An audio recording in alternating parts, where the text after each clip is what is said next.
ಸರ್ವಮಾನ್ಯಳಾದ ಶ್ರೀ ತುಳಸಿ ಸ್ಮರಣೆ ಮಾಡೋಣ. ತುಳಸಿ ಎಷ್ಟು ವಿಧದಲ್ಲಿ ನಮಗೆ ಸಹಾಯ ಮಾಡ್ತಿದ್ದಾಳೆ, ಎಲ್ಲದ್ರೊಳಗೂ ಅವಳಿದ್ದಾಳೆ. ಅದಕ್ಕೆ ಅವಳಿಗೆ ಸರ್ವಮಾನ್ಯಳು ಅಂತಾನೆ ಪರಮಾತ್ಮನೇ ಕೊಟ್ಬಿಟ್ಟಿದ್ದಾನೆ ಬಿರುದು. ತುಳಸಿ ಅನ್ನೋ ಹೆಸರೇ ಕೂಡ ಅವಳಿಗೆ ಸಾರ್ಥಕವಾದ ಹೆಸರನ್ನ ಕೊಟ್ಟಿದ್ದಾನೆ. ಅವಳ ಅನುಗ್ರಹದಿಂದ ಎಲ್ಲರಿಗೂ ಒಳ್ಳೇದಾಗ್ಲಿ. ತುಳಸಿ ಬಗ್ಗೆ ತಿಳಿಯಲು ಬೇಕಾದಷ್ಟಿದೆ, ಅಧ್ಯಯನ ಮಾಡೋಣ.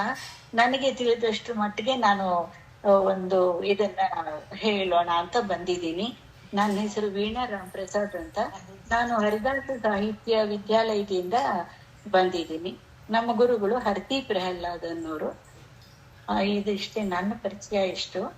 ಇನ್ನ ತುಳಸಿದ ಬಗ್ಗೆ ಹೇಳ್ಬೇಕಂದ್ರೆ, ನಾವು ಇನ್ನ ಮುಂದೆ ತುಳಸಿ ಶಬ್ದದ ಅರ್ಥ ಏನು, ತುಳಸಿ ಅಂತ ಯಾತಕ್ಕೆ ಅವಳಿಗೆ ಹೆಸರು ಬಂತು, ಆ ತುಳಸಿ ಆವಿರ್ಭಾವ ಹೇಗಾಯ್ತು, ಆಮೇಲೆ ತುಳಸಿಯಲ್ಲಿ ಅಷ್ಟೊಂದು ದೇವತೆಗಳ ಸನ್ನಿಧಾನ ಹೇಗಾಯ್ತು, ಒಂದೊಂದು ವಸ್ತುಗಳಿಗೆ ಒಬ್ಬೊಬ್ರು ಅಭಿಮಾನಿಗಳು ಇರ್ತಾರೆ. ಆದ್ರೆ ಇಲ್ಲಿ ತುಳಸಿಯಲ್ಲಿ 33 ಕೋಟಿ ದೇವತೆಗಳು ಸೇರಿದ್ದಾರೆ. ಗಂಗಾದಿ ಸಕಲ ತೀರ್ಥಗಳು, ಕ್ಷೇತ್ರಗಳು, ವೇದ, ಉಪನಿಷತ್ತುಗಳು ಸಂಪೂರ್ಣವಾಗಿ ಅವಳಲ್ಲಿ ನೆಲೆಸಿಬಿಟ್ಟಿದ್ದಾರೆ. ಇವೆಲ್ಲ ಹೇಗಾಯ್ತು, ಇದನ್ನ ನಾವು ಮುಂದೆ ವಿಚಾರ ಮಾಡೋಣ. ಇವಳನ್ನ ವೇದ ಉಪನಿಷತ್ತುಗಳಲ್ಲೇ ತಿಳಿಸಿದ್ದಾರೆ.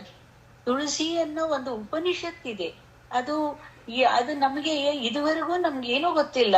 ಆ ಉಪನಿಷತ್ತು ಕೂಡ ನಾವು ನೋಡ್ಬೋದು ಇದ್ರೊಳಗೆ. ಆಮೇಲೆ ತುಳಸಿಯ ಉಲ್ಲೇಖ ಪುರಾಣ ವಾಕ್ಯಗಳಲ್ಲಿ ಸಾಕಷ್ಟು ಇದೆ.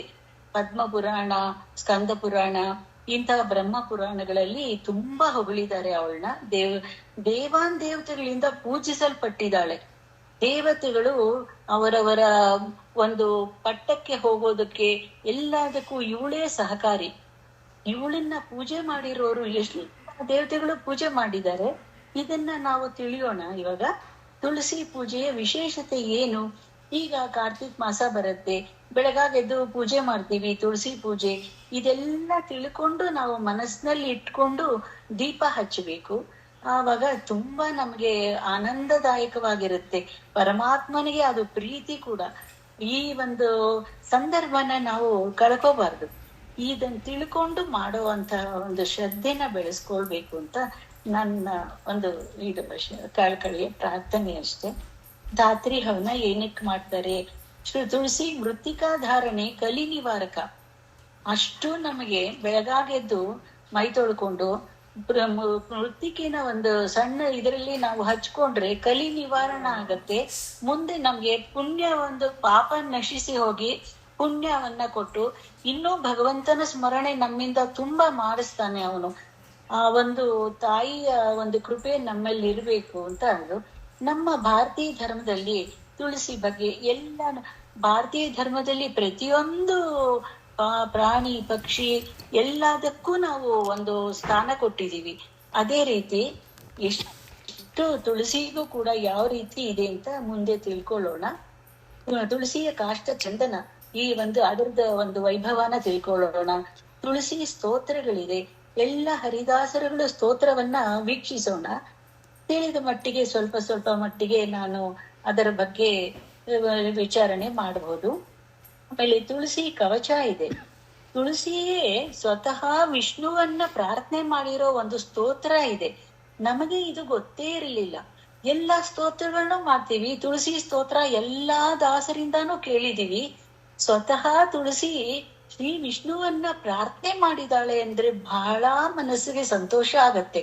ಆ ಒಂದು ಪ್ರಾರ್ಥನೆನ ಕೇಳಿದ್ರೇನೆ ಖುಷಿ ಆಗತ್ತೆ. ಅದನ್ನ ಕೂಡ ನಾನು ಕೊನೆಗೆ ಹೇಳ್ತೀನಿ. ತುಳಸಿ ಸಂಕ್ಷಿಪ್ತ ಪೂಜಾ ವಿಧಾನ ಇದೆ.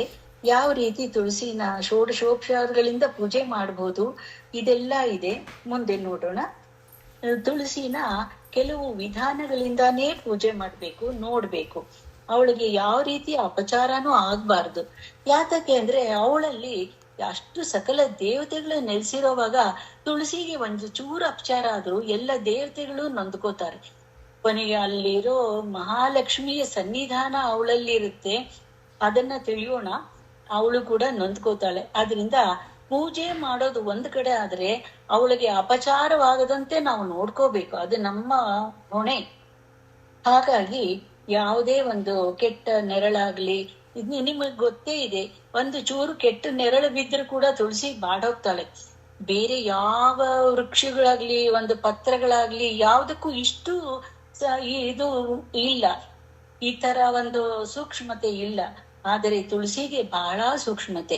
ಯಾಕೆ ಅಂತಂದ್ರೆ ಈ ಎಲ್ಲ ದೇವತೆಗಳ ಸನ್ನಿಧಾನ ಅಲ್ಲಿದೆ. ಅವರಿಂದ ನಾವು ಅವಕೃಪೆಗೆ ಪಾತ್ರರಾಗಬಾರ್ದಲ್ಲ. ಅದಕ್ಕೋಸ್ಕರ ಎಷ್ಟು ಆದ್ರೆ ಅಷ್ಟು ನಮ್ಮ ಕೈಲಾದ ಮಟ್ಟಿಗೆ ಪರಮಾತ್ಮ ನಡೆಸಿದಷ್ಟು ನಮ್ಮಿಂದ ಅವಳಿಗೆ ಪೂಜೆ ವಿಧಿಗಳನ್ನ ತಿಳ್ಕೊಂಡು ಮಾಡೋಣ ಅಂತ. ತುಳಸಿಯ ಮಹಾತ್ಮೆ ಉಪಾಖ್ಯಾನಗಳಲ್ಲಿ ಬಂದಿದೆ.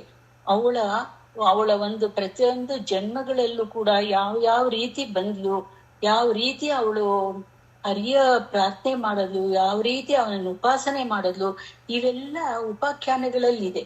ಅದನ್ನ ತಿಳಿಯೋಣ. ಮುಂದೆ ಹರಿದಾಸರ ಕೃತಿಗಳನ್ನ ನೋಡೋಣ.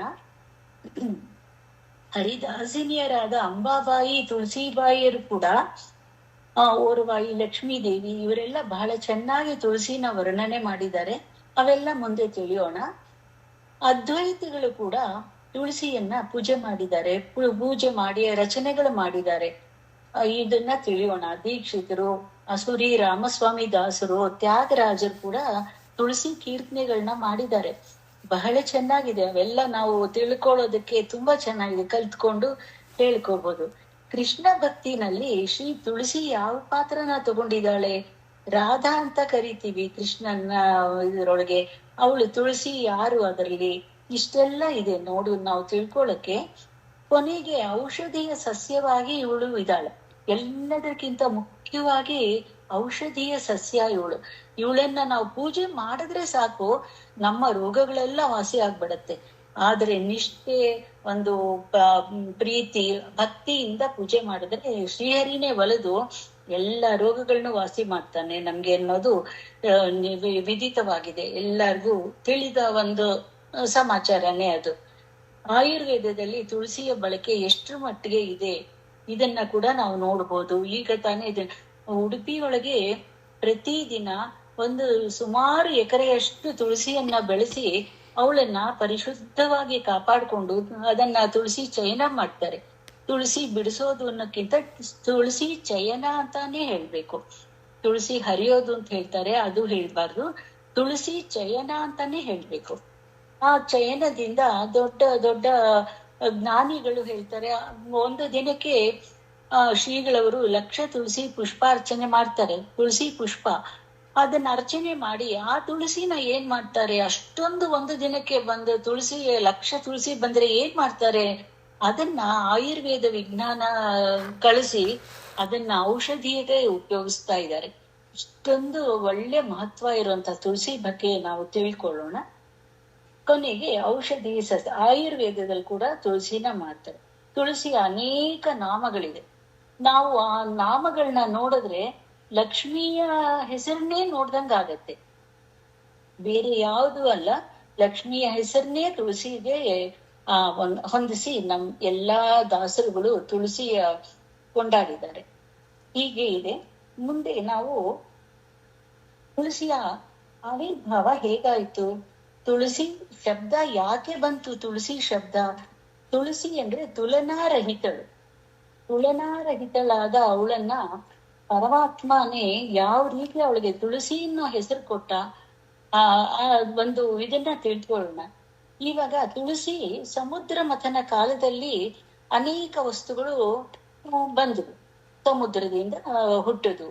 ಅದರ ವಿವರಣೆ ಭಾಗವತದಲ್ಲಿ ಬಂದಿದೆ. ಅದರದ ಬಗ್ಗೆ ನಾವು ತಿಳ್ಕೊಂಡಿದೀವಿ ಅಷ್ಟೇ. ಅದ ಕೊನೆಗೆ ಅಮೃತ ಕಲಶವನ್ನ ಕೈಯಲ್ಲಿ ಹಿಡ್ಕೊಂಡು ಪರಮಾತ್ಮನೇ ಬಂದ. ಪರಮಾತ್ಮನ ಆವಿರ್ಭಾವ ಆಯ್ತು. ಅವನು ಪರಮಾತ್ಮ ಕಲಶನ ಕೈಯಲ್ಲಿ ಹಿಡ್ಕೊಂಡು ನೋಡ್ತಾನೆ. ಎಲ್ಲ ತನ್ನ ಪರಿವಾರ ದೇವತೆಗಳು, ಸುರಾಸುರರೆಲ್ಲ ಅಲ್ಲಿ ನಿಂತಿದ್ದಾರೆ. ತಾನು ಈ ಅಮೃತವನ್ನ ಸುರರಿಗೆ ಕೊಡೋದು ಅವನಿಗೆ ಎಷ್ಟು ಪ್ರೀತಿಕರ ಅಂದ್ರೆ ಅವನ ಕಣ್ಣಲ್ಲಿ ಆ ಆನಂದ ಒಂದು ಭಾವ ಬಂದು ನೋಡಿ, ಪರಮಾತ್ಮನ ಕಣ್ಣಲ್ಲಿ ಆನಂದ ಬಾಷ್ಪ ಸುರಿತಂತೆ. ಯಾರನ್ನ ಸುರಾಸುರನ್ನ ನೋಡಿ ಅವನ ಜೀವಿಗಳೆಲ್ಲರೂ ಅವನ ಮಕ್ಕಳೇ, ಯಾರೇ ಆಗಿರ್ಲಿ, ಸುರರಾಗ್ಲಿ ಅಸುರರಾಗ್ಲಿ, ಅವನ ಜೀವಿಗಳೆಲ್ಲ ಅವನ ಮಕ್ಕಳೇ. ಆದ್ರೆ ಅವನು ಒಳ್ಳೆಯದನ್ನ ಒಳ್ಳೆಯವರಿಗೆ ಕೊಟ್ಟು ಇನ್ನೂ ಒಂದು ಒಳ್ಳೆಯದನ್ನ ಜಗತ್ತಿಗೆ ಮಾಡಬೇಕು ಅನ್ನೋ ಒಂದು ಅವನ ಇಚ್ಛೆ ಇದೆಯಲ್ಲ, ಅದೇ ಅವನಿಗೆ ಆನಂದ ಬಾಷ್ಪವಾಗಿ ಸುರಿಯಿತು. ಆ ಆನಂದ ಬಾಷ್ಪ ಅವನ ಕೈಯಲ್ಲಿರೋ ಚಿನ್ನದ ಕಲಶದಲ್ಲಿರೋ ಅಮೃತದ ಧಾರೆ ಪಾತ್ರೆ ಒಳಗೆ ಬಿದ್ದ ತಕ್ಷಣನೇ ಅದು ಉಕ್ಕಿ ಹೊರಗಡೆ ಚೆಲ್ಲಿ ತುಳಸಿಯ ವೃಕ್ಷವಾಯಿತು. ಇಷ್ಟಲ್ಲಿ ಆ ಆನಂದ ಭಾಷ ತುಳುಕಿದ ತಕ್ಷಣ ತುಳಸಿನೇ ಆವಿರ್ಭಾವಲಾದ್ಲು ಅಲ್ಲಿ. ಆಗ ಅವನು ಪರಮಾತ್ಮ ಎಂಥ ಸುರಸುಂದರಿಯಾದ ಅವಳನ್ನ ನೋಡಿ ಅವನಿಗೆ ಬಹಳ ಸಂತೋಷದಿಂದ ಅವಳನ್ನ ತೊಡೆ ಮೇಲೆ ಕೂಡಿಸ್ಕೊಂಡು ಸುರಸುಂದರಿಯಾದ ಆಭರಣಗಳಿಂದ ಆವಳ್ತಾದ ಅವಳನ್ನ ಕೂಡಿಸ್ಕೊಂಡು ಅವಳಿಗೆ ತುಲನಾರಹಿತಳಾದ ನೀನು ತುಳಸಿ ಅಂತ ಸರ್ವಮಾನ್ಯಳಾಗು ಈ ಜಗದೊಳಗೆ ಅಂತ ತನ್ನ ಆನಂದವನ್ನ ವ್ಯಕ್ತಪಡಿಸ್ತಾನೆ. ಹಾಗಾಗಿ ನಮ್ಗೆ ತುಳಸಿಯನ್ನ ನೋಡಿದ್ರೇನೆ ಆನಂದ ಆಗತ್ತೆ. ಅದರಲ್ಲಿ ಏನು ಹೂವ ಇಲ್ಲ, ಏನಿಲ್ಲ, ಒಂದು ತರ ಸುಗಂಧ ವಾಸನೆಯಿಂದ ಕೂಡಿರುತ್ತೆ. ಅವಳನ್ನ ನೋಡಿದ್ರೇನೆ ಸಂತೋಷ ಭರಿತರಾಗ್ತೀವಿ ನಾವು. ಹೀಗೆ ಪರಮಾತ್ಮ ಅವಳನ್ನ ಸುರಸುಂದರಿಯಾದ ಅವಳನ್ನ ತೊಡೆ ಮೇಲೆ ಕೂಡಿಸ್ಕೊಂಡು ತುಳಸಿ ಅಂತ ಪ್ರಸಿದ್ಧಳಾಗು, ಜಗತ್ನಲ್ಲಿ ಸರ್ವಮಾನ್ಯಳಾಗು, ಸಕಲ ಲೋಕಗಳನ್ನ ಪಾವನ ಮಾಡು ಅನ್ನೋ ಅವಳಿಗೆ ವರ ನೀಡ್ತಾನೆ. ಹೀಗೆ ಅವಳು ಆವಿರ್ಭಾವ ಆಗತ್ತೆ. ಶ್ರೀಹರಿಯ ಆನಂದಾಶ್ರುವಿನಿಂದ ಅವಳು ಹುಟ್ಟಿರೋದು ಎಂತಹ ಲೋಕಕ್ಕೆ ಆನಂದದಾಯಕಳು. ಹರಿಪೂಜೆಗೆ ಸಾಧನ. ಈ ಸುಯೋಗ ಎಲ್ಲರಿಗೂ ಸಿಗಬೇಕು ಅನ್ನೋ ಒಂದು ಉದ್ದೇಶ ಪರಮಾತ್ಮನಿಗೆ ಇತ್ತು. ಅಮೃತ ಕಲಶದಿಂದ ಹುಟ್ಟಿದ್ರಿಂದ ಅವಳು ಸರ್ವರೋಗ ಪರಿಹಾರಿಣಿ. ಮೂರನೇದು, ಹರಿವರ ಪ್ರಸಾದದಿಂದ ಸರ್ವಮಾನ್ಯಳಾಗಿ ಮುಕ್ತಿಗೂ ಕಾರಣಳಾಗಿದ್ದಾಳೆ. ಅವಳ ಹಿರಿಮೆಯ ಅವಳದಾಗಿದೆ. ಇಂತಹ ದೊಡ್ಡ ಹಿರಿಮೆ, ದೊಡ್ಡ ದೊಡ್ಡ ದೇವತೆಗಳು ತಮ್ಮ ತಮ್ಮ ಪಟ್ಟಕ್ಕೆ ಬರುವಾಗ ಕೂಡ ಅವಳನ್ನ ಪೂಜೆ ಮಾಡಿದ್ದಾರೆ. ಆಮೇಲೆ ಅವಳು ಅವತರಿಸಿರೋದೆಲ್ಲಿ? ಸಮುದ್ರ ಮಥನದಂತಹ ಲೋಕೋತ್ತರ ಸಮಯದಲ್ಲಿ, ಕ್ಷೀರಸಾಗರದಲ್ಲಿ. ಅದಕ್ಕೆ ಅವಳಿಗೆ ಅಷ್ಟು ಮಹತ್ವವಿದೆ. ಲಕ್ಷ್ಮಿಯು ಕ್ಷೀರಸಾಗರದಲ್ಲೇ ಆವಿರ್ಭವಿಸಿ ಬಂದಳು. ಪರಮಾತ್ಮನ ಕಣ್ಣಿನಿಂದ ಆನಂದ ಭಾಷ್ಮವಾಗಿ ತುಳಸಿ ಬಂದಳು. ಈಗ ಶ್ರೀಹರಿಗೆ 3 ಬಹಳ ಪ್ರಿಯವಾದ ವಸ್ತುಗಳು. ಮೊದಲನೇದು, ಪರಮಾತ್ಮ ಮಹಾಲಕ್ಷ್ಮಿಯನ್ನ ತನ್ನ ವಕ್ಷಸ್ಥಳದಲ್ಲೇ ಇಟ್ಟುಕೊಂಡ. ಅವಳ ಆವಿರ್ಭಾವವಾಗಿ ಅವರಿಬ್ರು ನಿತ್ಯ ಅವಿಯೋಗಿಗಳೇ, ವಿಯೋಗ ಅನ್ನೋದೇ ಇಲ್ಲ. ಆದರೆ ಸಮುದ್ರ ಮಥನ ಕಾಲದಲ್ಲಿ ಎಲ್ಲಾರ್ಗೂ ಅವಳನ್ನ ಹುಟ್ಟಿ ಬಂದ್ಲು, ತನ್ನಲ್ಲಿ ಇಟ್ಕೊಂಡಿದೀನಿ ಅನ್ನೋ ಇದನ್ನ ತೋರ್ಸಕ್ಕೆ ಪರಮಾತ್ಮ ಮಹಾಲಕ್ಷ್ಮಿಯನ್ನ ತನ್ನ ಹೃದಯದಲ್ಲಿ ಇಟ್ಕೋತಾನೆ. ಕೌಸ್ತುಭ ಮಣಿನೂ ಬರುತ್ತೆ. ಅದನ್ನ ಎಲ್ಲ ಬ್ರಹ್ಮಾದಿಗಳು ಪರಮಾತ್ಮನ ನೀನೇ ಇಟ್ಕೋಬೇಕು ಅಂತ ಕೊಡ್ತಾರೆ. ಮೂರನೇದು ತುಳಸಿಯನ್ನ ಕೂಡ ಬ್ರಹ್ಮದೇವರು ನೀನೇ ಇಟ್ಕೋಬೇಕು, ನಿನ್ನ ಕೈನಲ್ಲೇ ಅದು ಶಾಶ್ವತವಾಗಿರ್ಬೇಕು ಅಂತ ತುಳಸಿಯನ್ನ ಕೂಡ ಪರಮಾತ್ಮನೇ ಇಟ್ಕೊಂಡಿದ. ಹಾಗಾಗಿ ಪರಮಾತ್ಮ ತನ್ನ ಸರ್ವಾಂಗಗಳಲ್ಲೂ ನೆಲೆಗೊಳಿಸಿದಾನೆ ತುಳಸಿನ. ಹೀಗಾಗಿ ಎಲ್ಲ ಹೂವು, ಬಂಗಾರ, ಬೆಳ್ಳಿ, ಆಭರಣ ಎಲ್ಲವನ್ನೂ ನಾವು ಸಮರ್ಪಣೆ ಮಾಡಿದ್ರು ಪರಮಾತ್ಮನಿಗೆ. ಆದರೆ ತುಳಸಿ ಒಂದನ್ನ ಬಿಟ್ರೆ ಅವನಿಗೆ ಯಾವುದೂ ಬೇಕಾಗಿಲ್ಲ. ಇಷ್ಟೆಲ್ಲ ಕೊಟ್ಟರು ಕೂಡ ಒಂದು ದಳ ಶ್ರೀ ತುಳಸಿ ಅದನ್ನ ತಂದು ಅರ್ಚನೆ ಮಾಡಿದ್ರೆ ನಮ್ಮ ಹರಿ ಪ್ರಸನ್ನನಾಗ್ತಾನೆ ಅನ್ನೋದನ್ನ ನಾವು ಇದರಲ್ಲಿ ಚೆನ್ನಾಗಿ ನಾವು ನೋಡ್ಬೋದು. ಇದು ನಮ್ಮ ಇನ್ನ ಟೈಮ್ ಇದ್ರೆ ಇನ್ನ ಹೇಳ್ಬೋದಾ ಅಥವಾ ಮುಗಿಸ್ಬೋದಾ? ಇವತ್ತು ಲೇಟ್ ಆಗ್ಯದಲ್ರಿ, ಇನ್ನೊಂದ್ 5 ನಿಮಿಷ ಹೇಳ್ಬಿಡ್ರಿ. ನಾಳಿಂದ ಕರೆಕ್ಟ್ 6:40.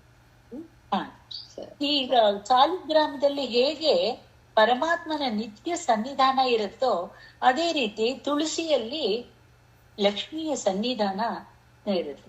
ಯಾವಾಗ ತುಳಸಿ ವೃಕ್ಷ ರೂಪದಿಂದ ನೆಲೆಸಿದ್ಲೋ ಅಲ್ಲಿ ಸಮುದ್ರ ಮಥನ ಕಾಲದಲ್ಲಿ ತಾನು ಪರಮಾತ್ಮನ ಸೇವೆಗೆ ವೃಕ್ಷ ರೂಪದಿಂದನೇ ಬರ್ಬೇಕು ಅಂತ ಪರಮಾತ್ಮನ ಇಚ್ಛೆನೂ ಅದೇ ಇತ್ತು. ಲೋಕೋತ್ತರವಾಗಿ ಅವಳ ಸೇವೆ ಆಗ್ಬೇಕಾಗಿರೋದ್ರಿಂದ ಅವಳು ಹೆಣ್ಣಿನ ರೂಪದಿಂದ ಬಂದ್ರು ಇದಕ್ಕಿಂತ ತುಳಸಿ ವೃಕ್ಷ ರೂಪದಿಂದ ಅವಳು ಬಂದಿದ್ರಿಂದ ಪ್ರತಿಯೊಬ್ರು ಅವಳ ಸೇವೆ ಮಾಡೋ ಒಂದು ಅವಕಾಶ ಬಂತು. ಅದರಿಂದ ಶ್ರೀಹರಿ ಪ್ರಸನ್ನನಾಗ್ತಾನೆ ಅಂತ ಗೊತ್ತಾಯ್ತು. ಸೊ ಅವಳು ತುಳಸಿ ಜಗತ್ತಿನಲ್ಲಿ ಕಂಗೊಳಿಸ್ತಾ ಇದ್ದಾಳು. ಅವಳ ಪೂಜೆ, ಸ್ಪರ್ಶ, ಚಯನ, ಪ್ರತಿಯೊಂದು ಅವಳ ಮೇಲಿನಿಂದ ಬೀಸಿ ಬಂದ ಗಾಳಿಯನ್ನ ನಾವು ನಮಗೆ ತಗಲಿದ್ರು ಕೂಡ ಅದು ನಮ್ಮನ್ನ ಪಾವನಗೊಳಿಸುತ್ತೆ. ಇಷ್ಟು ಅವಳಲ್ಲಿ ಇದೆ. ಯಾವಾಗ ಪರಮಾತ್ಮನ ಪೂಜೆಗೆ ಇವಳು ಇಷ್ಟು ರೂಪದಿಂದ ನಿಂತ್ಕೊಂಡ್ಲೋ, ಪ್ರತಿಯೊಬ್ಬ ದೇವತೆಗಳಲ್ಲೂ ಅವಳಲ್ಲಿ ಬಂದು ನೆಲೆಸ್ಬಿಟ್ರು.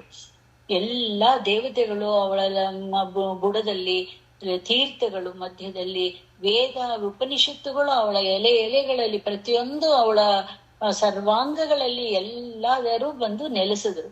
ಅವರವರ ಪತ್ನಿಯರ ಜೊತೆ ಅವಳಲ್ಲಿ ಎಲ್ಲಾರು ಇದ್ದಾರೆ. 33 ಕೋಟಿ ದೇವತೆಗಳು ಇದ್ದಾರೆ.